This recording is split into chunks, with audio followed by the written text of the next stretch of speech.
There we go. My bad. Sorry about that. Hello. How are you? I hope you are well. I am a girl with experience. I updated um, I updated OBS recently. Um, so I have messed around with all of these settings, and I also I got a shirt mic, which I'm pretty excited about. So then that way I don't have to use my computer mic, which is awesome. So I'm also excited about that. So we'll see how today goes. Let me know what you think of the sounds. Let me know what you think of the visuals. I messed around with those. As you can see, my eye is kind of messed up. The pollution in Korea has been pretty messed up the past couple of weeks, and I've been taking medicine like crazy. But the thing is, it's just not healing. It's not happening. It's not happening for me, so it's okay. It will eventually heal, but we'll get there when we get there. It's fine.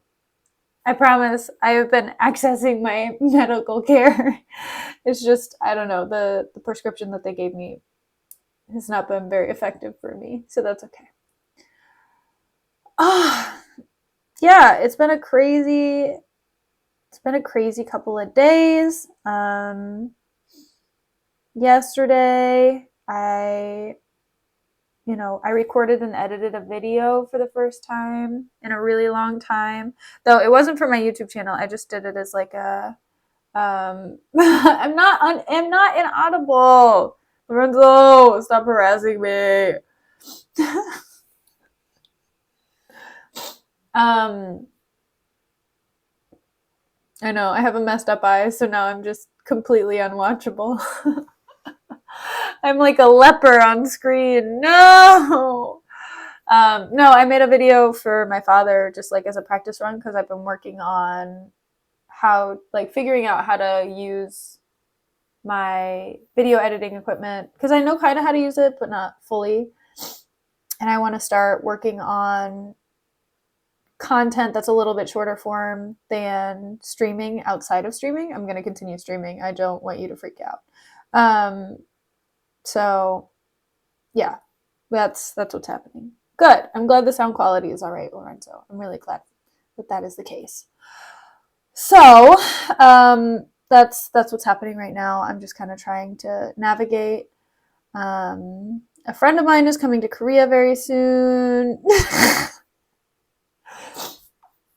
A friend of mine is coming to Korea very soon, next week. So I will not be streaming while my friend is here.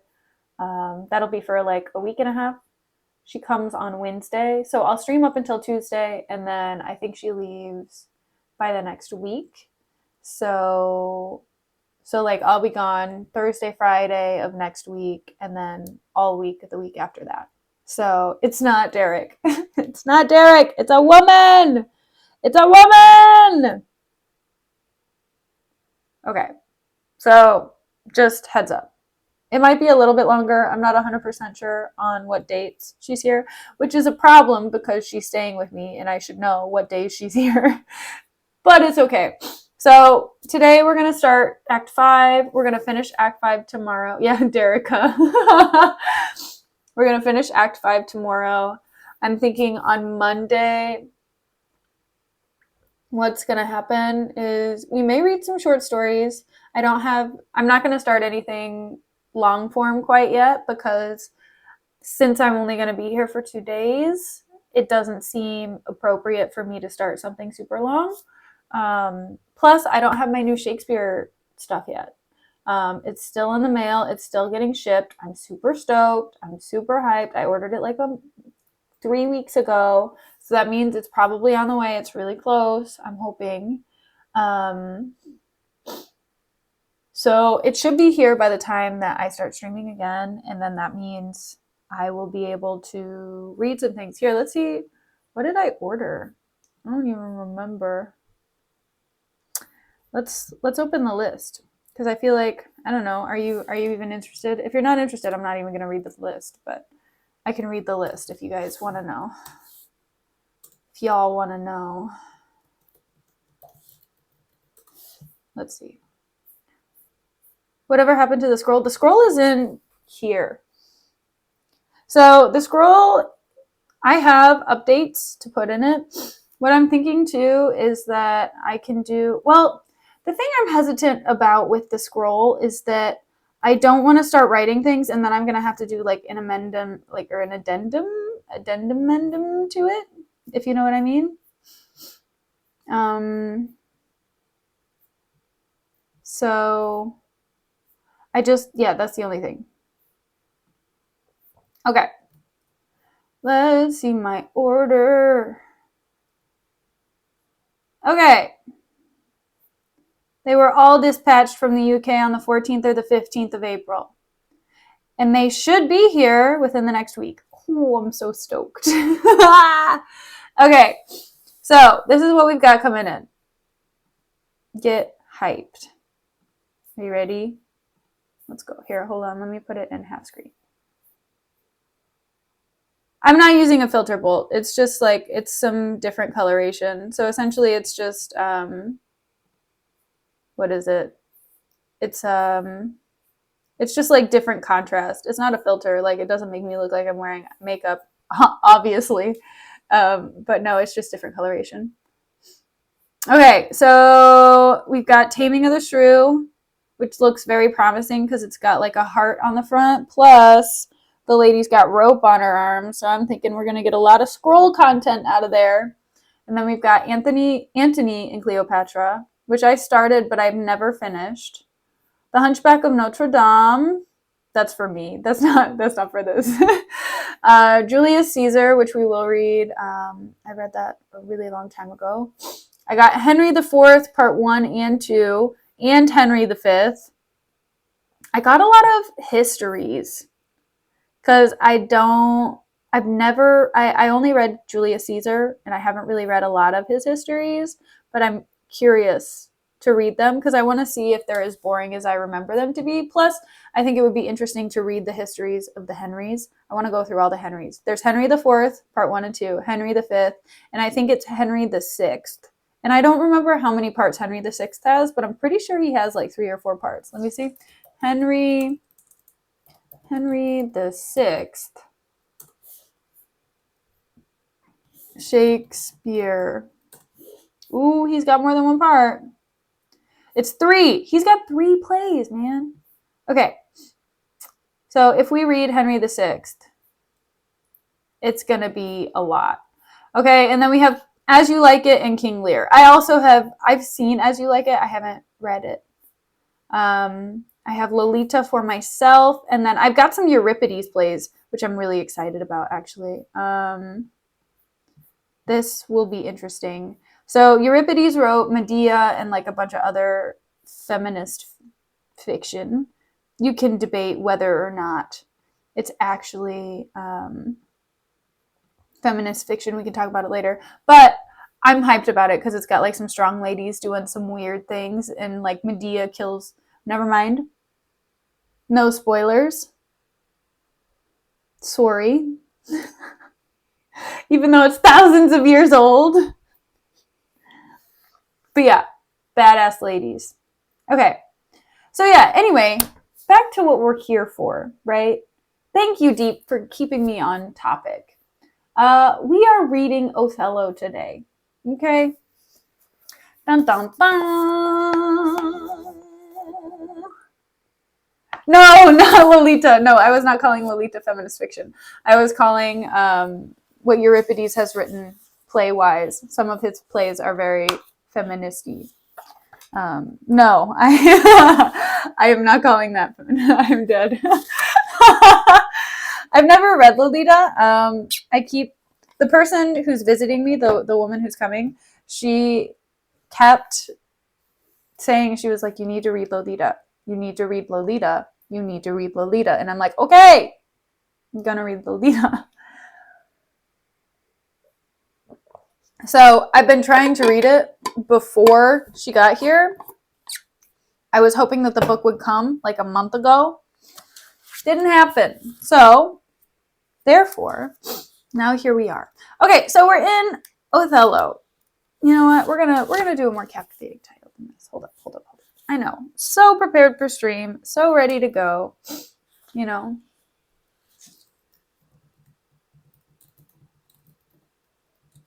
Pillow talk with Desdemona. Nice. Okay. Because that's what happened. That's what happened in the last act. So let's talk about what happened. Because they did. They were pillow talking. Okay? But it wasn't Othello who was doing pillow talk. Okay? So, let's go over it. So Othello's talking to Amelia, and Othello's just like, hey, so, Amelia, have you seen Desdemona with Cassio? Amelia's like, no. Othello's like, oh, she's a sneaky one, Desdemona. Then Desdemona comes in, and Othello's like, Desdemona, you're disgusting. I don't like you. You a hoe. And then Desdemona's like, I don't know why you're coming at me, because I've been faithful this whole time. What's your problem? And Othello's like, well, let me tell you my problem. My problem is that you are hoeing around. And Desdemona's like, whatever. Yeah, I know. She's got demon in her name. Very astute observation, Lorenzo. Okay, so then Othello leaves Desdemona alone, and Amelia and Desdemona talk. And Amelia is just like, man, that sucks that he's doing that. That's really horrible. And Desdemona's like, yeah, I know. You know what? I'm kind of over it. And then Iago comes in, and Iago's like, what's up? How now, brown cow? How you doing? And then Desdemona's like, not good. My husband just called me a hoe. And he's just like, oh. And Amelia says, I love this part. Amelia says to Iago, she says, what do you think, Iago? And Desdemona's like, yeah. What do you think, Iago? Am I a hoe? And Iago's like, whoa, whoa, whoa. What are you talking about? What? I gotta go. So then Iago is out. And then Rodrigo and Iago are talking. And Rodrigo's like, yo, Iago, I'm so tired of you. And I'm like, Rodrigo, same. I too am tired of Iago. Okay? And Rodrigo's just like, look, Iago, I came to you because I wanted to win Desdemona's heart. This is the whole reason I'm in this play, okay? So, I know, right? For real, it's this whole idea. Well, I mean, you also have to keep in mind, too, that Iago made up this whole tale about Desdemona being a hoe. So he knows she's not. He knows she's faithful. But yeah, she really is putting him in a corner. So then Rodrigo is just like, Iago, I'm done. I'm finished with you. I'm tired of giving you things to give to Desdemona. I haven't heard anything from her, which, by the way, I don't think Iago is giving her presents from Rodrigo. I think he's just keeping them. So Rodrigo is just essentially, he's like, look, I want my gifts back, or I want to talk to Desdemona. And if I don't get either of those things, Iago, you're dead, bro. So Iago's getting into a lot of these weird pickles now. And then Iago's just like, yeah, I know. Rodrigo, right? Iago and Rodrigo are about to go out of here. Right. Gifts are her love language. I don't know if gifts are her love language. Obviously, she doesn't really care about gifts too much because she tossed away her strawberry handkerchief. And now it's gone. So Iago's just like, Rodrigo, you know what? I'm going to get in front of I'm going to get in front of Desdemona, and you are going to have some time with her. Let me tell you. He's like, I better. And Iago's like, but first, we need to kill Cassio. Can you kill Cassio with me? Because Cassio's in the way. And Rodrigo's like, you know what? Fine. For my friend, I'll do it. Okay. Because, he's saying if Cassio dies, Othello can't return to he can't go to Mauritania. Okay? Othello, I'm telling this in a horrible way. I'm so sorry. This is really poor. Poor summarization. So essentially, Othello has to go away. He is being summoned by the Duke to go somewhere else. Othello's like, I don't want to. Desdemona is supposed to go with Othello. to this place. Cassio is filling in for Othello. Iago's saying if we kill Cassio before Othello leaves, Othello can't leave because no one can fill in for Othello unless Cassio is dead. Or unless Cassio is there. Okay? So they're saying, okay, let's kill Cassio and then Othello will stay and therefore Desdemona will stay and then you can get in there, Rodrigo. And Rodrigo's like, oh, that totally makes sense. Okay? So then that's the end of scene 2, and then there's scene 3. Okay? Scene 3 is a lot shorter and less complicated, I promise. Okay. So then Lodovico and Othello. Wait. Whoa. No. Okay. Lodovico, Othello, Desdemona, Emilia, like they're all hanging out, and then Othello's like, look, Lodovico and I are going to go on a walk, but you are going to go to bed, Desdemona. I'll see you on the flip. And Desdemona's like, ooh, Othello wants to hang out in our bed chambers together. And so Emilia and Desdemona are talking about her consummating her love.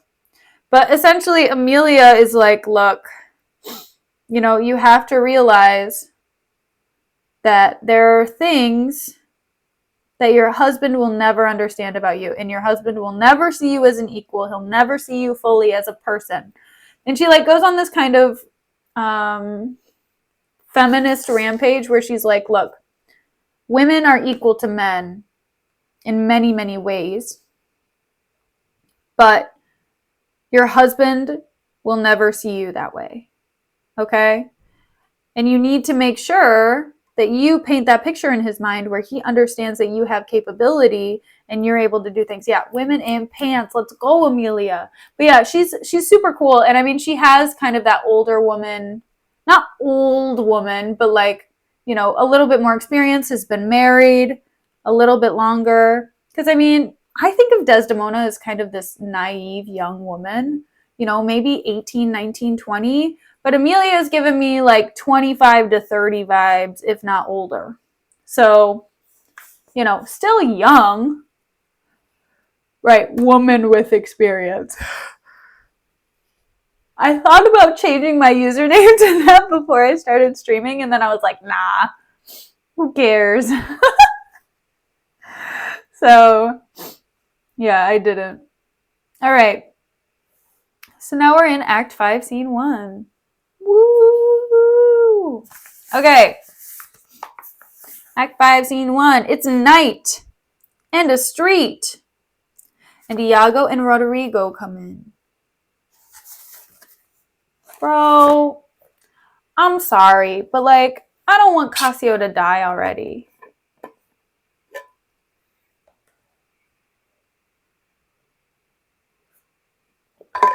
Ugh. I don't know. I'm just not ready for Iago and Rodrigo to do some stupid stuff.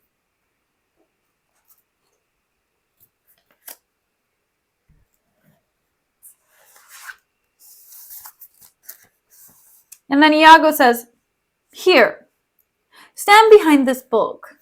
Straight will he come. Wear thy good rapier.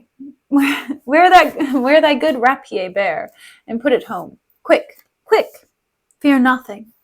Albeit thy elbow it makes us, or it mars us. Think on that, and fix most firm thy resolution. And Rodrigo says, be near at hand, I may miscarry in it. Iago, here at thy hand, be bold, and take thy stand. And then he withdraws. I think he's withdrawing his sword? Yeah, I think so. And Rodrigo says, I have no great devotion to this deed, and yet he hath given me satisfying reasons. 'Tis but a man gone. Forth my sword, he dies. Okay, so essentially Iago's just like, hey, Rodrigo, just hold your sword. Don't even keep it in the thing. It's not a sword holster. It's don't even keep it in the sheath, man. Keep your sword out. Be ready to just stab. And Rodrigo's like, you know what? I don't know if that's a good idea because I'm kind of, thanks for the follow, Ooga Booga. Appreciate it. No, so Rodrigo's like, I'm a little clumsy, and Iago's like, nah, bro, you got this. And then Rodrigo takes out his sword. And then Rodrigo's like, look, I'm not really committed to this, but at the same time, I want to kill him. Thanks, Fly, for the follow. Rodrigo's just like, look, I'm not committed, but at the same time, like, I'm gonna do it if I have to. So, it is what it is. So, and then Iago says, I have rubbed this young quat almost to the sense, and he grows angry. Now, whether he kill Cassio or Cassio him, or each do kill the other, every way makes my gain.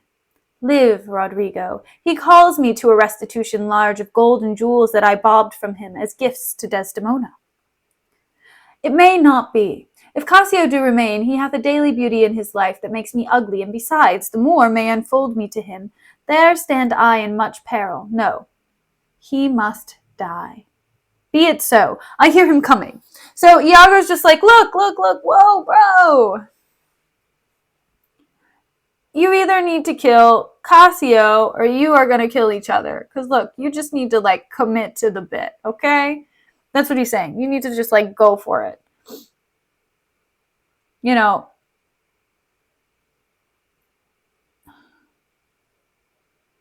If Cassio lives, he's going to make my quality of life be worse, okay?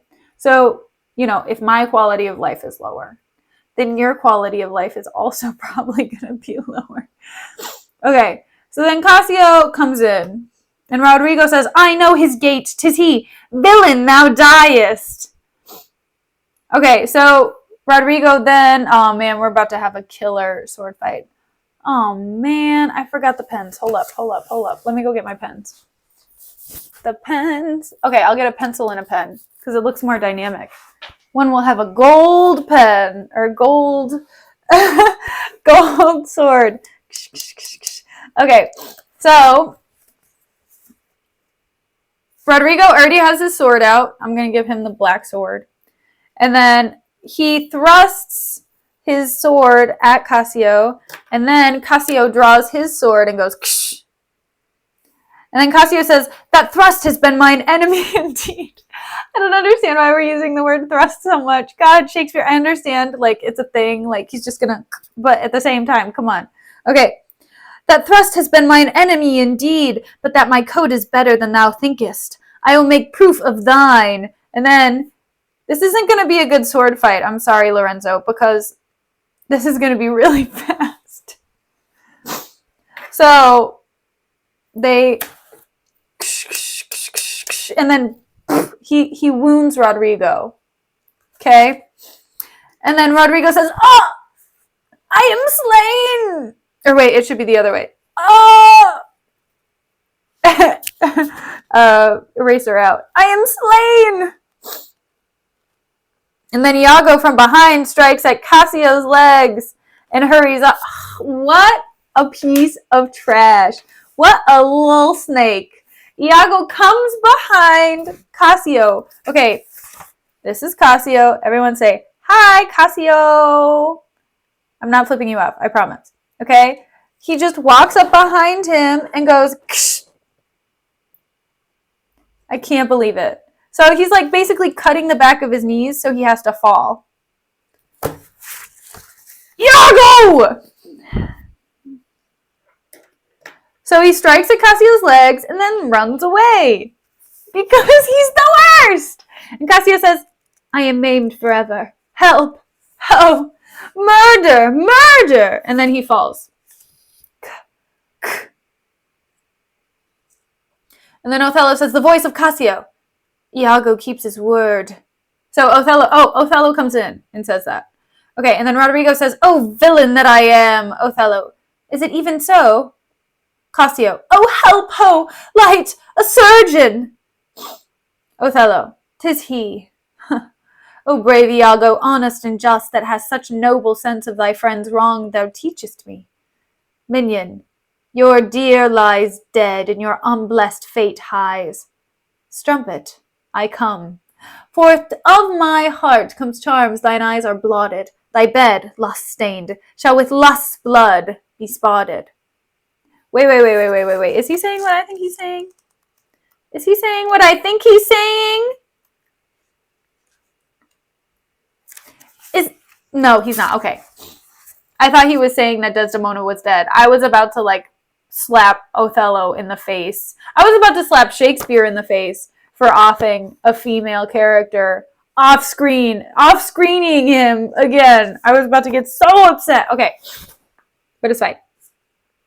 So Othello is just going to leave Cassio to die. He's just like, whatever, bro. Out of here. Goodbye. Go die. I don't care about you. Also, Rodrigo is just like bleeding out on the ground, but Othello doesn't know him, so he has no regard for it. Anyway, Lodovico and Graziano come in. And Cassio says, what ho? No watch? No passage? Murder! Murder! And Graziano says, 'tis some mischance. The voice is very direful. Cassio, oh, help! Lodovico, hark! Rodrigo, a wretched villain. Lodovico, 2 or 3 groan. It is a heavy night. These may be counterfeits. Let's think it unsafe to come in to the cry without more help. And then they stand aside, and Rodrigo says, nobody come? Then shall I bleed to death? And Lodovico says, hark! So everyone's literally just like standing on the side. They're all just bystanding. They're like, look, people are bleeding out. Oh, this looks like a dangerous area to be in. Let's not be in this area. Let's go to the perimeter instead. It's like, guys, come on, really? Are you just going to leave these men bleeding out on the sidewalk or something? Like, what are you doing? Okay. So then Iago comes in with a light. Wow, we love Iago. And Graziano says, here's one comes in his shirt with lights and weapons. And Iago says, who's there? Whose noise is this that cries on murder? And Lodovico says, we do not know. Iago, did not you hear a cry? And Cassio says, here! Here, for heaven's sake, help me! And Iago says, what's the matter? Graziano, this is Othello's ancient, as I take it. Lodovico, the same indeed, a very valiant fellow. Iago, to Cassio, why are you here that cry so grievously? Cassio, Iago? Oh, I am spoiled, undone by villains. Give me some help. Iago, oh me, Lieutenant. What villains have done this? Cassio, I think that one of them is hereabout, and cannot make away. Iago, oh, treacherous villains! And then he turns to Lodovico and Graziano and says, what are you there? Come in and give some help. Okay, so essentially what's happening, let me break this down for you because I know it's a little bit complicated. Let's talk about it. So, essentially, Iago comes in and he's like, what's going on? And the guys on the perimeter are just like, I don't know, man. I don't know who this is. And then Iago comes in and he's like, wait, Cassio, is that you? And Cassio's like, yeah, help me, please. I'm so scared. And there was just a sword and it was so sharp and I almost killed somebody. And Iago's like, oh, I feel so bad for you. I'm so sorry. Let's help you. And then he's just like, bros, what are you doing standing on the side of this whole scene? Can you guys come in here and like help, please? And then the guys come in and they help. And Rodrigo says, oh, help me here. And Cassio says, that's one of them. And Iago says, oh, murderous slave. Oh, villain.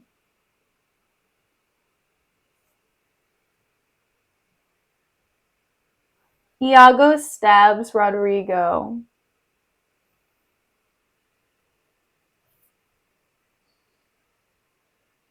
Rip Rodrigo. I'm sorry. Rodrigo literally has had nothing going for him this whole time. Well, you know what they say.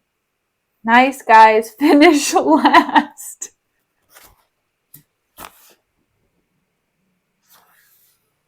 That's what they say. Just saying. Rip.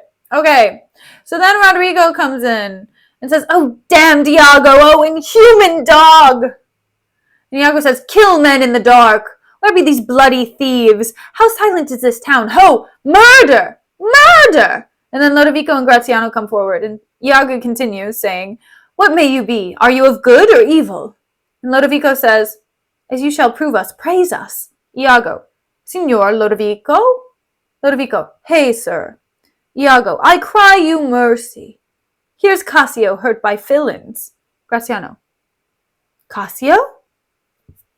Iago, how is it, brother? Cassio, my leg is cut in two. Oh my god. Cassio doesn't have legs, dude. He actually doesn't have legs. Drunk History. I've never seen Drunk History. I've heard of Drunk History. I'll have to check it out because I've never watched it, but it makes sense. Fun fact, to break the ice while we're in the middle of Cassio literally getting, his legs cut off, amputated, if you will. I used to read, so I went to a Catholic college, not because I'm Catholic, just because I was curious. And a friend of mine, actually a couple friends of mine, we would get together and we would read the Bible drunk, and we would have a Bible discussion about different books in the Bible. It was really interesting because we all came from different religious backgrounds, and so we all just had like a different take on it, and we were like, what? And we were just super sloshed doing it, and we were making fun of a lot of words in the Bible. Like one word that I really like, what was it? An ephod, I think was what it was called. It's basically a tabard, or ephod, that's what it is. Ephod. And an ephod is like a tabard that you wear, and it's like this big square, like what the old knights would wear, where it's like a rug, but it goes on your body. Yeah, that's like things like that. And then we would just say ephod to each other in public for a while. So, fun fact. Yeah. Okay. So, Cassio's legs are falling off. And then Iago says, Marry, heaven forbid, light gentlemen. I'll blind it with my shirt. So, okay, Iago's like clogging the blood from Cassio's legs with his t-shirt, right? He's like, oh man, I got this t-shirt for my fraternity rush, but, I guess I'll put it around your legs. Save your life. And then Bianca comes in. What is the matter, ho? Who is it that cried? And Iago says in mimicry, who is it that cried? I hate Iago. I hate Iago so much. And then Bianca says, oh, my dear Cassio, my sweet Cassio. Oh, Cassio, Cassio, Cassio. And Iago says, oh, notable strumpet, Cassio, may you suspect who they should be that have thus mangled you? And Cassio says, no. Graziano, I am sorry to find you thus. I have been to seek you. Iago, lend me a garter, so... Oh, for a chair to bear him easily hence. Bianca, alas, he faints. Oh, Cassio, Cassio, Cassio. And Iago says, gentlemen all, I do suspect this trash to be a party in this injury. Patience a while. Good Cassio, come, lend me a light. And then he turns to Rodrigo and says, know we this face, or no? Alas, my friend and my dear countryman, Rodrigo? No. Yes. Sure. Oh, heaven, Rodrigo. Okay, so Bianca's just like really upset. She's just like, oh my god, I can't believe Cassio is hurt. Oh, Cassio, I hope you're doing okay. Are you okay? And Cassio's just like, oh, I'm so sorry, And Iago's just like, aren't you mad at Cassio, bro? Like, Iago's just like, look, Cassio cheated on you. Aren't you upset about that? And then Bianca's just like, oh my gosh, I'm so sad because he's hurt and I don't want him to be hurt. She doesn't care about that. So then Iago's just like, oh wait, I recognize this dude that I just killed. It's Rodrigo. Ha, oops. And Graziano says, what, of Venice? And Iago says, even he, sir. Did you know him? And Graziano said, know him? I. Iago, Signor Graziano, I cry your gentle pardon. These bloody accidents must excuse my manners that so neglected you. And Graziano says, I'm so glad to see you. Iago, how do you, Cassio? Oh, a chair, a chair. And Graziano says, Rodrigo! And Iago says, tis he. And then a chair is finally brought on for Cassio to sit in. And it says, oh, that's well said, the chair. Some good man bear him carefully here from hence, to fetch the general surgeon. And then he turns to Bianca and says, for you, mistress, save you your labor. And then he turns to Cassio and says, he that lies slain here, Cassio, was my dear friend. What malice was between you? And Cassio says, none in the world, nor do I know the man. And Iago turns to Bianca and says, what? Look you pale? Oh, bear him out of the air. And then Cassio is carried off. Okay. So Iago's just trying to stir more crap. Okay. He's just like, look, who is this guy? And then Graziano's like, oh, I know this guy. He's a great guy. I don't understand what happened. And then Iago turns to Cassio and is like, what beef did you have with him, bro? And Cassio's just like, bro, I was just trying to defend myself, man. I didn't have any beef with him. I'm just trying to live. And Iago's like, Bianca, how do you feel about that? And then she's just like, and then she takes him away. And then Iago says, stay you, good gentleman. Look you pale, mistress. Do you perceive the ghastness of her eye? Nay, if you stare, we shall hear more anon. Behold her well, I pray you, look upon her. Do you see, gentlemen? Nay, guiltiness will speak, though tongues were out of use. And then Emilia comes in. And Emilia says, lass, what's the matter? What's the matter, husband? And Iago says, Cassio hath here been set on the dark by Rodrigo and fellows that are scaped. He's almost slain, and Rodrigo dead. And Emilia says, alas, good gentlemen. Alas, good Cassio. So Emilia's just like, what happened? And Iago's like, this is what happened. And then Emilia's like, oh my God, you guys are so dumb. Why are you so dumb? Why do you keep killing each other? And Iago's like, this is the fruits of whoring. Prithee, Emilia, go know of Cassio where he supped tonight. And then turns to Bianca. What? Do you shake at that? Bianca says, he supped at my house, but therefore shake not. Iago. Oh, did he so? I charge you, go with me. Emilia. Oh, fie upon thee, strumpet. Bianca. I am no strumpet, but of life as honest as you that thus abuse me. Okay. So Iago's just like, yo, Bianca, do you know where Cassio slept last night? And Bianca's like, look, he slept in my house. Okay. He was with me. And Iago's like, oh. And Emilia's just like, you hoe. And Bianca's like, I'm not a whore. Okay, look. I'm just an honest woman like anybody else. I'm trying to make a living here, okay? Just because I live a non-traditional lifestyle doesn't mean I have any less valid of a life than you, okay? Respect. Love, Bianca. And Emilia says, as I? Fie upon thee. And Iago says, kind gentlemen, let's go see poor Cassio dressed. Come, mistress, you must tell us another tale. Emilia, run you to the citadel, and tell my lord and lady what hath happened. Will you go on afore? And then to the side he says, this is the night that either makes me, or foredoes my quite. And then he exunts. Everyone exunts. Okay, so Iago is just like, okay, we're gonna go. Bianca, you're going to come with me and you're going to tell me even more tales. Emilia, get out of my sight. I know you're my wife, but I don't care. Leave. Okay? And he's just like, look, either tonight is going to be the biggest disaster of my life or it's going to be the greatest thing to ever happen to me. Okay. Let's see how long the next scene is. Because if it's bite-sized, we'll read it. And if it's Big Mac sized, it's a whole meal. The scene is a whole meal. So we're not going to read it right now. We only got through 2 pages? Well, 4 pages, technically. That's it? Man, that felt so long. I can't believe it. Okay, I want to save the last scene for just chilling.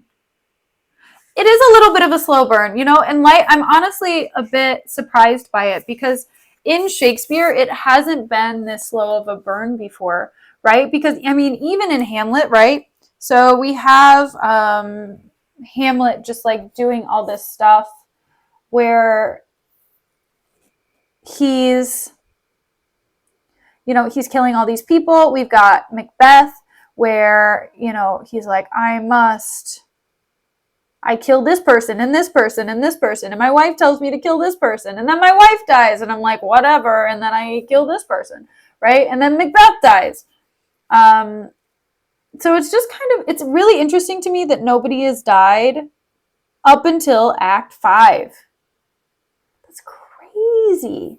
And I mean, even then, only Rodrigo has died. So I don't remember what happens at the end. So I don't know if it's a happy ending or not. I hope Iago doesn't get away with it. But I don't know. I mean, with how jealous Othello is, it's hard to say because, I mean, I think Othello is a very smart man. But at the same rate, his jealousy is really blinding him, right? He's not even believing Emilia whenever she talks about how Desdemona is always with her and is never with Cassio alone and never wants to have private time, right? But at the same rate, he doesn't believe her. Hold on. There we go. Okay. He doesn't believe her. And also just kind of this idea of just Iago spinning all of these intricate webs. And I like how they're starting to fall apart because, right, you have Cassio and Bianca, right, who love each other. And Bianca was like really upset because he gave her the handkerchief of another woman.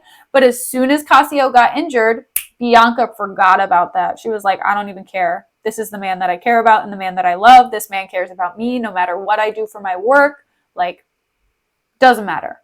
Okay? And then you have, what is it? But then you have the relationship between Cassio and Desdemona, right? And it's completely platonic. You have multiple witnesses to this, right? And then you've got Rodrigo, who's already completely suspicious of Iago, right? And he's just like, Iago, you literally haven't done anything for me. Gets backstabbed by Iago. The fact that Iago knows Rodrigo and says he's the first person to recognize Rodrigo. That's the biggest thing. And the fact that Rodrigo says something to Iago and it's just like, you backstabbing piece of crap, whenever he's dying. Like, I think that's just another indicator, right? And then you've got Emilia, who's just like on her own rampage and is just like, I don't even like my husband, which facts, Iago sucks. Okay, Emilia, I don't even get it. It was probably a marriage of convenience because let's be honest here. That's what marriage was for back in the day, for women, right? Is you have to marry a man in order to have any kind of financial security. So that seems like the thing that Emilia would do. Honestly, so, because I mean, I've heard, and at least in American history, I don't know about English history, but like the only way for a woman to be financially stable by herself, like as a single woman, like earlier than the earlier than the 1900s, okay, is that you had to, like, you could be a sex worker. And these women were very, like, they were frowned upon, but they were also like the scariest thing on earth to men at that time period because they could actually support themselves. Like, they bought their own house, they did their own thing. And so I think with that dilemma of morality for Emilia, like, Emilia would have wanted to go down a path where she could have been financially independent because she knows that she can do the same exact things that a man can do, but she doesn't have the opportunity to do it. She's just able to be the handmaiden for, what's her name? Desdemona. So she's not able to do anything else. She's not able to live by herself anyway. So, well, I mean, it's not even just like, well, I mean, yeah. And yeah, when Americans left, Well, that was after America started getting established, though. So, I mean, that was 50 to 100 years into America's settlement. This was way after the Revolutionary War. This would have been going into the Civil War when this was a problem. So, I think that's the 1850s. I don't know. I don't remember. Uh, I'm really bad at remembering history, but I'm really bad at remembering dates. I'm okay at remembering history. But no, there was like all of this propaganda around women who, were like women of the night, and they would have all of these like cautionary tales about women who would drown in a pond because they didn't have a man to protect them and look out for them and all of these things. So it's just interesting to me, the way that Amelia treats Bianca. I think Amelia is just such a cool character. It sucks that she's so condescending towards Bianca because I feel like her and Bianca have a lot of similarities. It's just that Bianca doesn't hold the same kind of she doesn't look at sexuality in the same way that Amelia does. And I think that really just like changes the perspective a little bit. But otherwise, I think they're very similar in a lot of ways because they're both very independent. They're both very strong willed. They seem a little bit stubborn. I'm not going to lie, both of them. I think Bianca's a little bit younger, and I think she still kind of has this romanticism to her. But at the same rate, it's just like I think they both kind of have this similar feeling. Whereas you have Desdemona, right? Where she's not like this at all. She's like, okay, I want to be with a man. I want to have a man. I don't know if any of you were here for the last stream, but at the end of Act 4, so Amelia and Desdemona are having a pillow talk, right? And they're having this discussion about sex. Okay.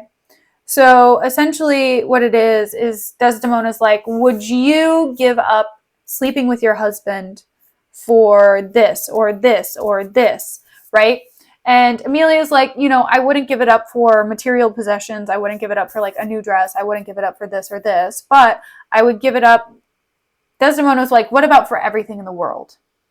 And Desdemona said, or not Desdemona, Amelia said, I would give it up for everything in the world because if I had to stop sleeping with my husband to make him some kind of a political figure or to give myself some kind of power, right?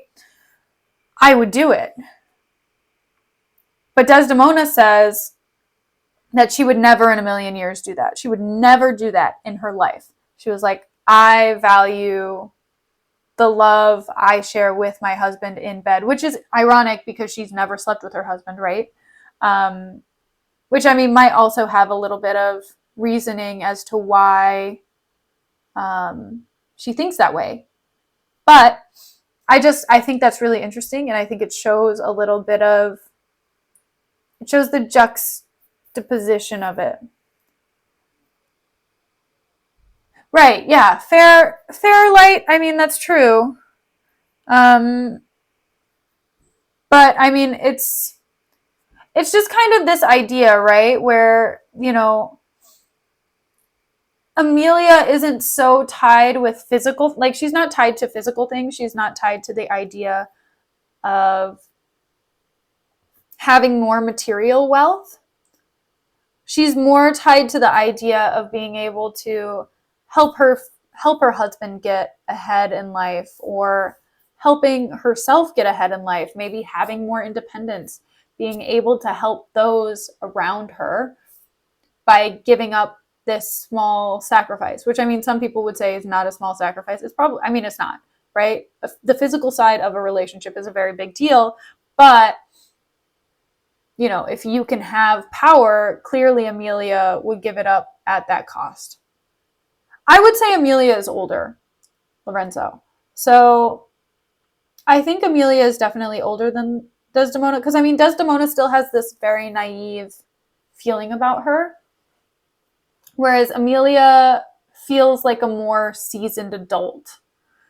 She has this idea of wanting to be an independent woman. She wants to be, she has this kind of jaded outlook on men and on getting married. So I think that's what I think is I think Amelia kind of has this.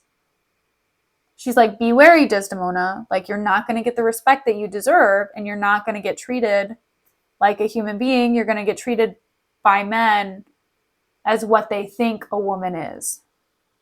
Okay. So it sounds, yeah, it's really neat. I like the lady characters in this a lot because they're a lot more complex than what we've gotten before. I mean, I liked Lady Macbeth. I mean, I always really like the ladies who are brave enough to wear pants, of course, or the ladies that just are a little bit tougher, right? A little bit grittier, because it makes them seem more human. Because anytime I read a story with it's just like a woman who's a damsel in distress, it's not relatable for me because I'm not really a damsel in distress person. I'm like a person who like grinds really hard and I'm always working towards a thing. And it's not that glamorous, you know? Like we're not all just like chilling like a villain in a palace on a couch fainting every now and again. Like that's not how it is to be a woman. And so to be able to have a little bit of human portrayal in historical texts is a huge deal. I mean, like things like Little Women. I mean, you can catch it a little bit in the Iliad, but it's just, I was thinking of Helen of Troy a lot. I really like Helen of Troy. She's very complex, and I'm really excited that there's finally a translation done by a woman, which is a really big deal because it's like actually objectively translated. Whereas it's been translated in ways that it's not actually supposed to be translated, and it gives some of the characters who are women, it gives some of them a little bit more substance because there is actually substance there, but it was never portrayed before. So that's pretty exciting as well. Okay, I'm gonna get off of my my lady rant. Sorry about that. Um, it's something that I get excited to talk about. But I really hope you had an enjoyable time today. I really enjoyed it. I'm really excited to finish Othello tomorrow. I think it's going to be really good and we're going to have a good time. So I hope you have a good day or a good afternoon or a good night. And goodbye. Talk to you later.